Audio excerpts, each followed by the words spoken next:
Eu peço a você que, por favor, abra o livro de Neemias, no capítulo de número 5, para que nós possamos dar prosseguimento à exposição do texto sagrado. Neemias, capítulo 5, leiamos dos versos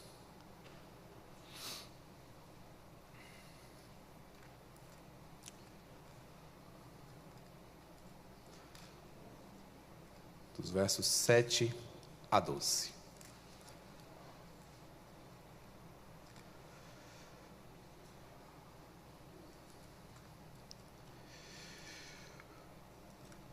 Neemias, capítulo 5, versos 7 a 12. Todos acharam?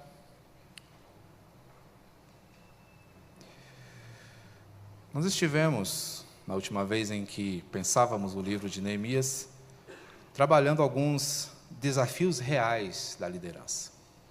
E naquela oportunidade, entendendo os versos iniciais do capítulo 5, nós nos vimos, meus irmãos, envolvidos com a luta de Neemias sobre a exploração que acontecia naqueles dias, enquanto a reconstrução de Jerusalém se desenrolava.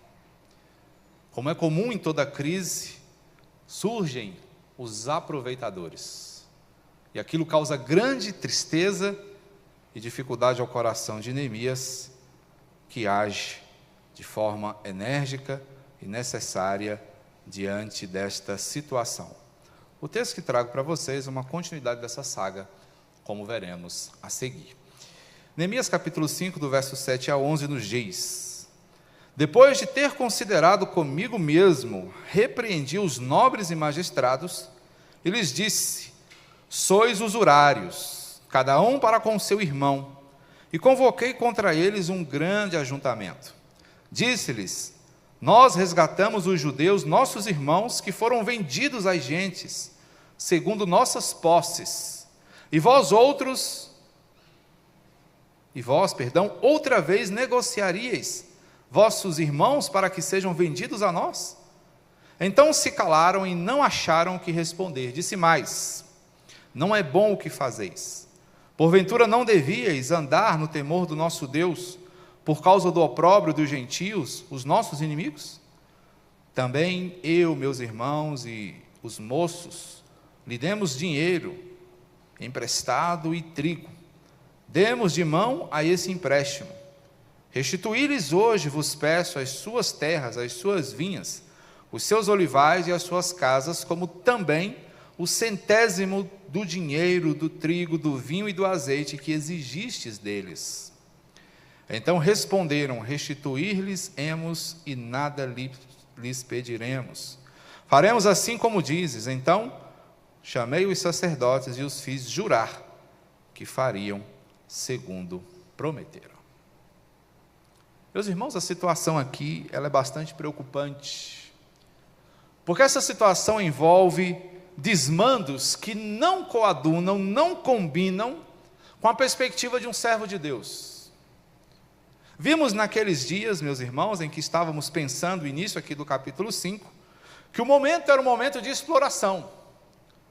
As pessoas estavam sendo solapadas pela inflação, pelos juros abusivos, pela presença de aproveitadores que, procurando enriquecer-se de forma ilícita e vergonhosa no meio da crise, não consideravam o sofrimento das pessoas, que entregavam até o último centavo para terem tão somente o que comer. E como nós bem sabemos, estamos saindo, de uma crise e ainda vivemos, as suas reverberações, temos conhecimento de que em momentos assim surgem aqueles que se aproveitam, para poderem oferir vantagens em cima do prejuízo dos outros, o que certamente desagrada profundamente a Deus. Agora Neemias, depois de experimentar esse momento de indignação, ele toma uma atitude. Ele resolve ir contra aqueles que estão agindo de forma desagradável a Deus. Então, ele faz lembrado aqui a essas pessoas que a perspectiva do justo sempre será pela união e pela fraternidade. Nós nos lembramos do Salmo 133, que sempre nos lembra como é bom e agradável que os irmãos vivam em união. E não obstante, meus irmãos, eles estivessem ali como compatriotas, a irmandade era uma realidade longe de ser praticada de forma abrangente no meio do povo, porque existiam aqueles que estavam tratando uns aos outros como se fossem desconhecidos, como se não fizessem parte da mesma pátria, como se não compartilhassem a mesma cultura. Então percebam, meus irmãos, como é dramática a situação, porque não bastassem os problemas de ordem política e institucional, como nós já bem falamos aqui sobre os dias de Jerusalém naqueles tempos, havia um comprometimento no que dizia respeito também às relações domésticas. Ou seja, o relacionamento entre os judeus e judeus não estava como deveria estar, porque o que se verificava naqueles dias era irmãos contra seus próprios irmãos. E é diante desse contexto que Neemias age, e é sobre isso que o texto vai nos falar aqui. Portanto, chega a hora, meus irmãos, da confrontação. O primeiro desafio aqui, depois do desgosto de Neemias, é confrontar aqueles que estão agindo fora dos padrões eternos. E esse é um desafio que é constante para aquele que se vê envolvido na liderança. É preciso, em alguns momentos, fazer ajustes, é preciso, em algumas oportunidades, trazer as coisas de volta ao eixo. E Neemias corajosamente procura fazer isso. E aqui ele vai nos ensinar como nós podemos agir para obter uma reforma de vida. Percebam que o problema de Jerusalém não era apenas estrutural, não era apenas um muro caído, queimado, não eram apenas portas destruídas, não eram apenas instituições prejudicadas, mas havia no seio de todo o povo um prejuízo profundo de senso, justiça, compreensão e altruísmo. E acaba que tudo isso reflete-se na conjuntura da cidade como um todo. Muitas vezes nos preocupamos de forma exagerada, não é? Com a estrutura daquilo que estamos desenvolvendo. Mas é preciso que nós também tenhamos o necessário cuidado com a essência. Às vezes estamos muito envolvidos em dar forma, em manter tudo bonito, limpo e organizado, mas normalmente não nos preocupamos tanto em saber a quantas anda o nosso compromisso, como está o nosso envolvimento e como está o nosso coração em relação à vontade de Deus. São coisas que nós precisamos constantemente considerar diante do Senhor. Então, nesse momento de confrontação, o que Neemias faz é agir para obter uma reforma que dissesse respeito à vida propriamente dita de todos os judeus. A reforma de Neemias não era apenas física, mas ela procurava ser também uma reforma essencial. E uma reforma essencial, ela começa, meus irmãos, a partir do momento que nós evitamos, em primeiro lugar, a autodestruição. Olha que interessante. As pessoas estão envolvidas na reconstrução de uma cidade, de um povo, mas muitas vezes não cuidam de verificar qual o estado da sua própria alma, como está o seu coração. É uma pergunta sempre necessária a se fazer. Como é que está o meu coração? E não estou falando daquela visita, né, que deve ser constantemente feita ao cardiologista, para saber se os batimentos estão em ordem, para saber se o fluxo sanguíneo e a condição das artérias estão, né, em situação equilibrada. Mas estamos falando, meus irmãos, da percepção em relação a tudo aquilo que o Senhor define como sua vontade para nós. Observe o que nos diz os versos 7 e 8, quando Neemias, pensando sobre essas coisas, diz o seguinte: depois de ter considerado comigo mesmo, respondi aos nobres e magistrados, que eram os responsáveis por esses desmandos todos.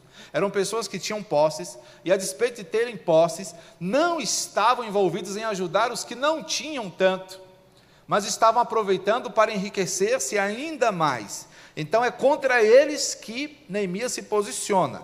Ele diz: vocês são usurários. Sabe o que eles estão dizendo aqui? O que ele está dizendo? Vocês são mesquinhos, vocês são avarentos, vocês querem ganhar absurdamente, e isso não está certo. Neemias, portanto, os confronta veementemente. Ele não faz rodeios, ele não mede palavras, ele diz: vocês são usurários. Nós usamos normalmente o termo usurentos, não é? Mas usurários é mais correto. Mas é a mesma coisa. Avarentos, amantes do dinheiro, querem enriquecer-se. E a gente lembra de Paulo: os que querem ficar ricos caem em dificuldade. E são essas as dificuldades que muitas vezes nós, meus irmãos, verificamos, porque é esse o problema. Não é o dinheiro necessariamente, não é o recurso, mas a forma como nós nos relacionamos com eles. E aqui há um problema grave no relacionamento dessas pessoas com o dinheiro, com a riqueza, com os recursos. Então ele diz: cada um de vocês tem agido com usura para com seu irmão. Não é nem para com o seu vizinho, o gentio, é para com o seu irmão. Você não está considerando a necessidade daquele que é próximo a você. Por isso, eu convoco um grande ajuntamento. Ele diz: olha o que nós temos feito, nós resgatamos judeus, que são nossos irmãos. Eles foram vendidos às gentes, mas nós usamos o nosso próprio recurso para trazê-los de volta. Nós temos ouvido aqui, meus irmãos, testemunhos belíssimos de crianças sendo resgatadas da mão de pessoas que têm objetivos escusos para com elas. Esse povo estava voltando de um cativeiro. Sabe lá o que essas pessoas passaram nesses dias? Neemias tem a preocupação de trazer esse povo de volta para casa. E o que acontece? Eles são resgatados, e quando eles chegam em casa, o que eles encontram? Mais escravidão, mais exploração, da parte de quem? Dos seus próprios irmãos. É realmente, meus irmãos, uma situação de indignar-se, porque eles estavam ali diante de ações abusivas, ações comerciais, onde tudo era muito caro. Nós ainda vivemos, né, esse tipo de situação. A pandemia deixou de herança para nós uma inflação absurda, e ninguém fala de inflação, mas tudo está muito caro. Passar na frente do supermercado custa caro. Se você resolve entrar, então, eu não quero nem comentar. Mas nós estamos diante, meus irmãos, de um clima de extorsão, enriquecimento ilícito, de vantagens obtidas à custa do prejuízo do outro. Só que Neemias faz questão de lembrar: vocês são servos do Senhor, vocês vivem diante de um Deus santo, e vocês não estão entendendo que o prejuízo causado é um prejuízo mútuo, porque é como se você estivesse tirando da sua própria carne, porque você está prejudicando o seu próprio povo. Observe aí o verso 8, quando ele fala: e vós outros, outra vez, negociaríeis vossos irmãos para que sejam vendidos a nós. Então percebam, é uma coisa que não faz sentido. Pessoas que já foram resgatadas sendo vendidas de novo. E aqui a ideia de vender é porque o custo de vida deles estava sendo extremamente elevado por conta das atitudes daqueles que, podendo ajudar, não ajudavam, mas que aproveitavam a situação para se enriquecerem ainda mais. Então eles eram o mesmo povo, o mesmo corpo. E aqui, meus irmãos, hoje nós precisamos atentar para uma lição importante. Precisamos estar de olho nos prejuízos causados pela negligência fraternal. O que é uma negligência fraternal? É quando eu, ou você, ou nós dois, ou todos nós, deixamos de cuidar uns dos outros. Você negligencia seu irmão quando você abre mão de defendê-lo, quando você não cuida dele, quando você não o exorta, quando você não o aconselha, quando você não o corrige, quando você não o orienta. E muitas vezes é o que acontece. Vemos pessoas mergulhadas em pecado, e para não nos indispormos, a gente fica caladinho: não é comigo, tudo bem, deixa aí, se o pastor vê, quem sabe. Mas não há uma disposição para um aconselhamento, para uma exortação, para que você possa livrar seu irmão da morte, do caminho desagradável a Deus, como a palavra do Senhor nos exorta. Se o seu irmão pecar contra ti, e nós, meus irmãos, conquanto sejamos um corpo, Quando cada um de nós peca, nós pecamos contra todos. Às vezes a igreja só atenta, e isso não é uma defesa, é só uma constatação, para a gravidade do pecado quando ele é cometido pela liderança. Aí esta liderança não serve. Mas cotidianamente toda a igreja muitas vezes está envolvida em pecado. E as pessoas normalmente sabem, mas ninguém faz nada. Mas vai o pastor pisar fora da linha. Vai o presbítero tropeçar no caminho. Vai o presidente da SAF, da UMP, da qualquer sociedade que seja, né, dar um mau testemunho. É um escândalo. Mas nós todos deveríamos nos escandalizar, meus irmãos, quando nós nos encontrássemos em pecado. E mais que isso, não apenas nos escandalizar, porque o escândalo é até uma atitude imatura. O que nós deveríamos fazer é amar profundamente e resgatar o irmão, ajudá-lo a continuar a caminhada, ajudá-lo a se reerguer, porque ninguém pode se levantar se tiver um pé forçando as suas costas. Portanto, não negligencie seu irmão. Se você percebê-lo se desviando, ajude-o a voltar. Se você percebê-lo se esfriando, abrace-o para que ele se aqueça. Se você o perceber distante, se interesse, pergunte como Neemias fez: está tudo bem? E se dispõe a ajudar diante da resposta que vier. Porque a negligência, meus irmãos, ela nos coloca em uma rota de autodestruição. Não é só o seu irmão que se perde, nós nos perdemos porque somos um corpo. Será que você ficaria em paz se soubesse que o seu dedo estava necrosando? Claro que não. Então, quando um dos nossos irmãos está em processo de desânimo, é como se um dos nossos membros estivesse morrendo. E se um membro morre, ele vai contaminando partes maiores do corpo. Nós precisamos considerar isso, se quisermos de fato obter uma reforma de vida que seja duradoura e agradável a Deus. Mas a hora da confrontação nos leva a pensar que é preciso evitar a autodestruição, mas também nos orientar a fugir da autonomia. Um dos grandes erros, meus irmãos, que cometemos é pensar que podemos fazer tudo sozinhos. Não podemos. Essa é uma certeza que você pode guardar em seu coração. No verso 9, diante do confronto de Neemias, eles se calam. Se calaram e não acharam o que responder. Disse mais: não é bom o que vocês fazem.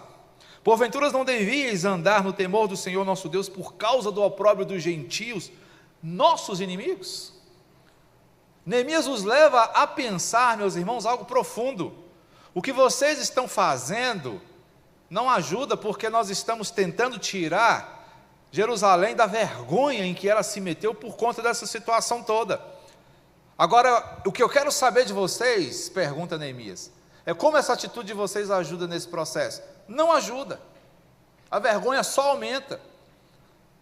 O problema só cresce. Porque vocês estão fazendo as coisas conforme as suas próprias leis. Vocês estão se esquecendo a quem vocês servem. Porventura não devíeis andar no temor do nosso Deus? Ele faz uma pergunta aqui, meus irmãos, que deixa todo mundo caladinho. Que caminho vocês estão andando? Essa é a vontade de Deus? Esse é o caminho que Ele orientou para você? Essa pergunta, meus irmãos, ela tinha que estar conosco todo dia. Cada esquina que você virasse, você deveria perguntar: esse é o caminho que Deus quer para mim? Cada escolha que você fizesse, é isso que Deus gostaria que eu praticasse?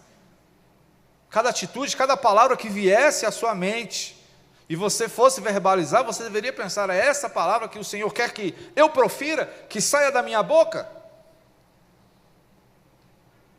Porque muitas vezes fazemos as nossas próprias leis e nos tornamos autônomos. E nesse momento a gente não se preocupa, né? Com fundo de garantia e outras seguranças que nós poderíamos ter quando caminhamos sobre um determinado regime. Mas no que diz respeito a nós, muitas vezes a gente quer andar independentemente da vontade do Senhor. E esta é a rota mais certeira para a destruição. Portanto, o conselho de Neemias aqui vai no sentido de que nós não devemos nos tornar espetáculo de horrores para o mundo. E como nós nos tornamos espetáculo de horrores para o mundo? Quando nós deixamos de ser aquilo que Deus nos chamou para ser. Então, não aceite menos do que a vontade de Deus na sua vida. Não seja medíocre. Eu gosto muito de uma frase de Spurgeon, e eu tenho uma caneca com esta frase. Eu costumo tomar café nessa caneca toda segunda-feira, porque ela tem uma frase assim: meu filho, se Deus te chamou para o ministério da palavra, não caia na tentação de abandonar o ministério para ser rei em qualquer país. Para Spurgeon não havia nada mais honroso do que ser um ministro da palavra. Mas tem hora que dá vontade de parar. Tem hora que a gente se sente desse tamanhozinho. Na verdade não é nem se sentir, é perceber-se, né? E a gente fica, será que eu consigo? Será que dá certo? Será que eu vou? Mas conselhos como esse nos fazem entender que tudo isso é feito na dependência do Senhor sempre. Olha o que Isaías nos diz: eu, o Senhor, te chamei em justiça, tomar-te-ei pela mão, e te guardarei e te farei mediador da aliança com o povo e luz para os gentios. Há aqui uma mescla, né? Do ministério do povo, mas também da perspectiva de Cristo Jesus. Sempre nos lembrando que Isaías é um profeta messiânico, então ele fala sempre de Jesus, e Jesus é a nossa referência. Então, quando é que eu consigo não abrir mão, não desistir, quando eu penso em Cristo, quando eu entendo que Ele me chamou, quando eu entendo que Ele é que me sustenta, quando eu entendo que Ele é aquele que me dá condições e não eu de seguir adiante. Portanto, é com base na sua força, com base no seu amor, com fundamentação na sua lei e orientado pela sua graça, que eu posso seguir adiante. Consequentemente, cada um dos irmãos. Então, observe a conduta e pese as escolhas que você há de fazer. Elas dirão muito a respeito da vida que você levará. Então, aqui a postura é de evitar uma corrosão moral. Então, o que estava acontecendo? Pessoas construindo o muro. Pessoas se dedicando, como vimos no final do capítulo 4, as pessoas usando a ferramenta numa mão e segurando a espada na outra. Ao mesmo tempo que trabalhavam, defendiam a obra, porque tinha gente interessada em fazer essa obra parar. Mas tem gente que nem está trabalhando, que nem está defendendo, que está comerciando, e enquanto isso está corroendo o povo. Neemias olha para tudo isso: gente, a gente está aqui se matando e vocês estão fazendo isso. Eu tenho um livro, meus irmãos, que traz uma ilustração muito interessante. O nome desse livro é Desenvolvimento Natural da Igreja. E ele traz uma ilustração de uma carroça com rodas quadradas, onde 2 estão empurrando e meia dúzia estão lá em cima. Bora, vamos. Essa ilustração, segundo o autor, é a ilustração mais apropriada da igreja. Enquanto uns poucos estão tentando fazer a coisa andar, a maioria está observando e reclamando, e muitas vezes dizendo: olha, não está bom, olha só, faltou isso, faltou aquilo, mas não descem para ajudar, não descem para empurrar. É o que estava acontecendo naqueles dias. Alguns se matando para reconstruir a cidade, para fortalecer o muro, para restabelecer a justiça, a segurança, e outros matando aos tiquinhos as pessoas que estavam tentando se reerguer. Então, uns construindo e outros destruindo. Que futuro tem um projeto que vai nessa direção? Fica andando em círculos, é o cachorro correndo atrás do rabo, não vai para lugar nenhum. E aí a gente depois vai precisar simplesmente achar um culpado pelo fracasso, quando na verdade todos nós somos responsáveis. O sucesso é nosso, o fracasso também é nosso. Então nós precisamos, meus irmãos, entender que nós todos somos devedores da honra ao Senhor. E ao Senhor nós temos simplesmente que ouvir e obedecer. Desenvolver diante dele temor e fidelidade. Essa parceria, temor e fidelidade, é inseparável. Você não pode desenvolver temor e não ser fiel. E você não consegue ser fiel se você não tiver temor.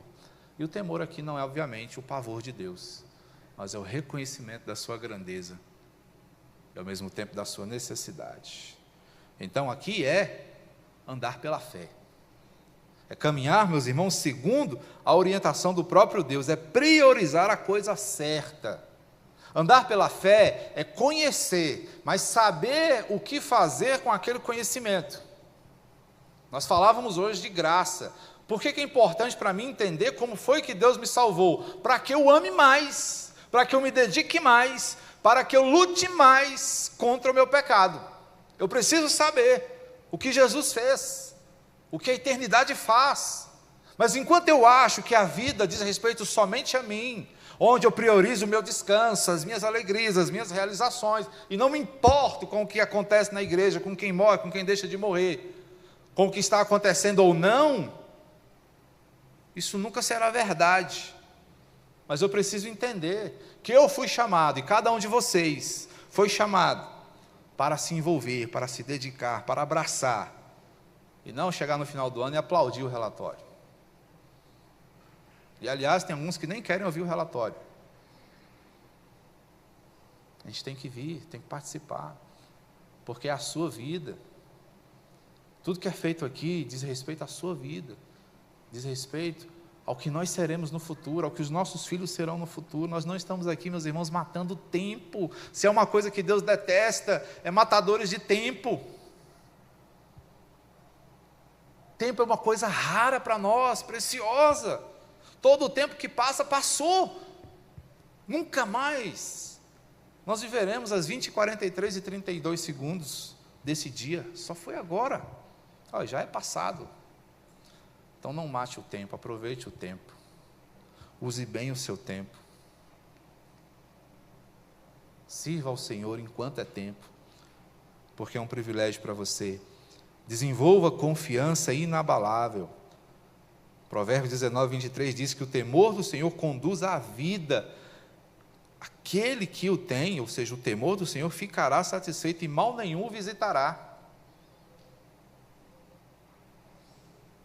Então, viva de acordo com isso, ande pela fé, priorize a coisa certa.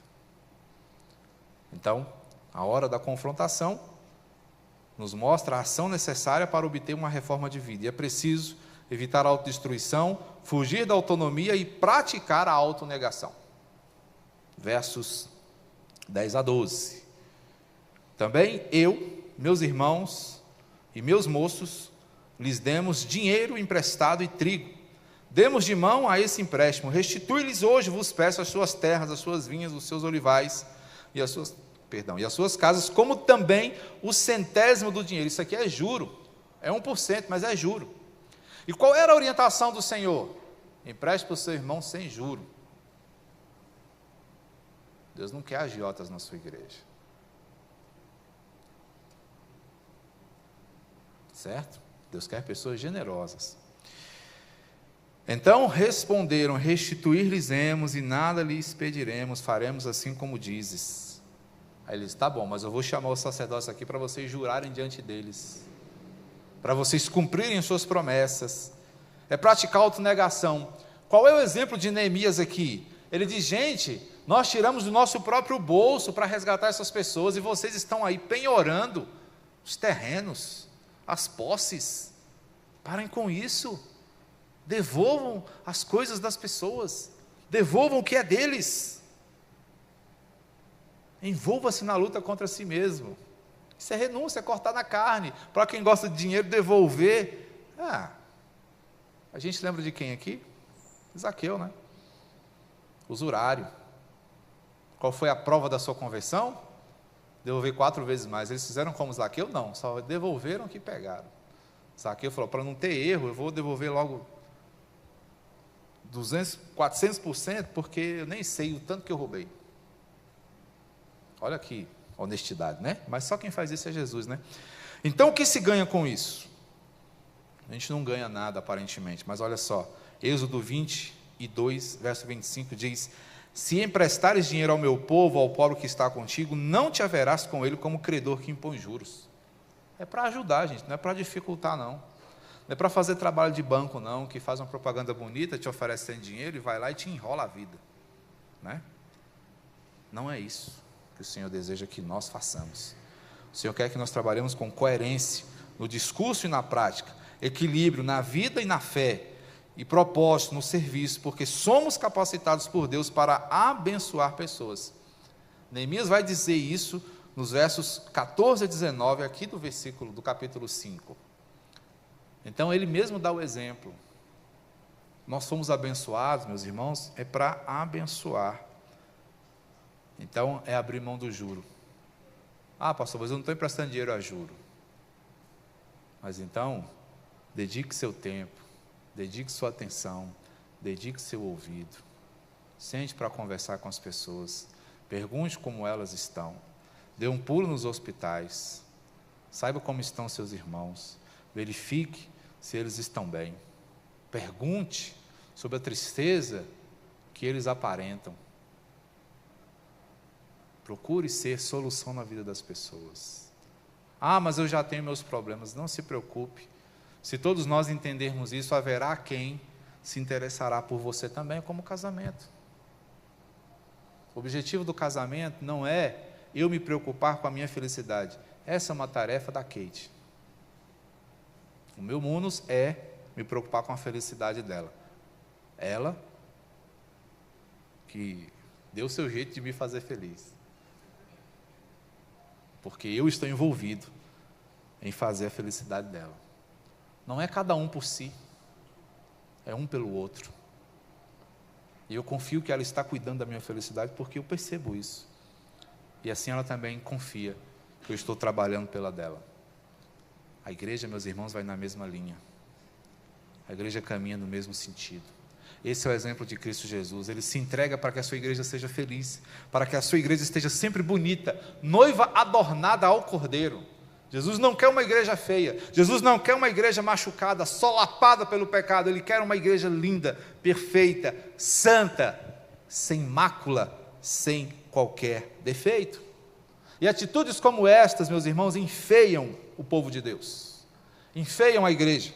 Todas as vezes que nós, meus irmãos, damos de ombro para a necessidade uns dos outros, nós nos tornamos um pouquinho mais desparecidos com Cristo. E quanto mais distante da semelhança com Cristo, mais desagradáveis a Ele nos tornamos. Então a pergunta é: que diferença faz a fé que você professa, a fé que você confessa na vida das pessoas que estão ao seu redor? Essa é a grande pergunta. Lembremos de José, um escravo no deserto, no Egito, fez toda a diferença ali. Não é porque o Egito era uma terra boa, não, é porque havia ali alguém em uma profunda aliança com Deus, e por causa dele, Deus abençoou tudo. Então entenda que você pode ser um fator de bênção onde você estiver. Ah, pastor, mas eu não gostaria de estar aqui. Certo? Mas enquanto você estiver, seja bênção aonde você for. Seja bênção no meio das pessoas que Deus colocar diante de você. Honre a sua confissão. Você não confessou? Você não afirma que é cristão? Você não tem orgulho de bater no peito e dizer que serve a Deus? Portanto, honre o Senhor onde Ele tem te colocado. Não haja como um agente secreto que só se lembre do Senhor no sábado à noite, ou às vezes até domingo de manhã. Leve o Senhor com você todos os dias da sua semana e viva como Jesus viveu. Porque a palavra do Senhor nos diz, conforme 2 Coríntios 8:9, conheceis a graça do nosso Senhor Jesus Cristo, que sendo rico, se fez pobre por amor de vós, para que pela sua pobreza vos tornasseis ricos. Então Cristo renuncia. Cristo abre o seu tesouro e nos dá integralmente. É o que Ele deseja que nós façamos também.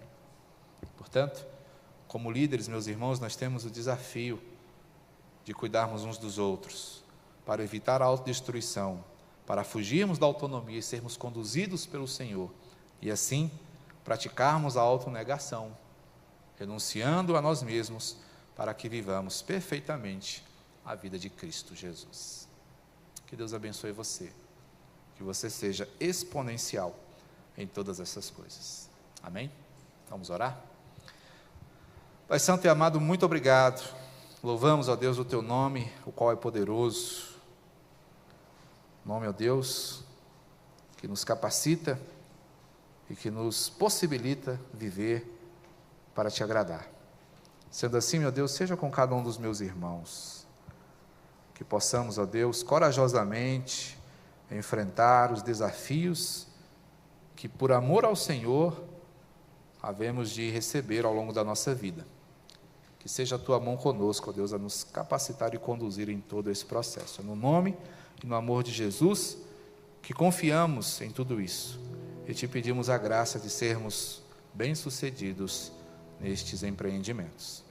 Ó Deus, seja com os meus irmãos, abençoa-os ao longo dessa semana, que o Senhor lhes dê bom êxito em todas as coisas e os faça, meu Deus, prósperos na vida e nas suas obras, especialmente no que tange, ó Deus, as questões da fé. Sê com eles, eu te rogo, em nome de Jesus. Recebam a bênção, irmãos. Que a graça do nosso Senhor, o Salvador Jesus Cristo, o amor de Deus, o nosso Pai, e o consolo, a orientação e o poder do Espírito Santo, seja com todo o povo de Deus, que caminha por esta terra, com a ardente expectativa do dia de Cristo Jesus, em face do qual estará e para sempre reinará ao seu lado, eternamente. Amém.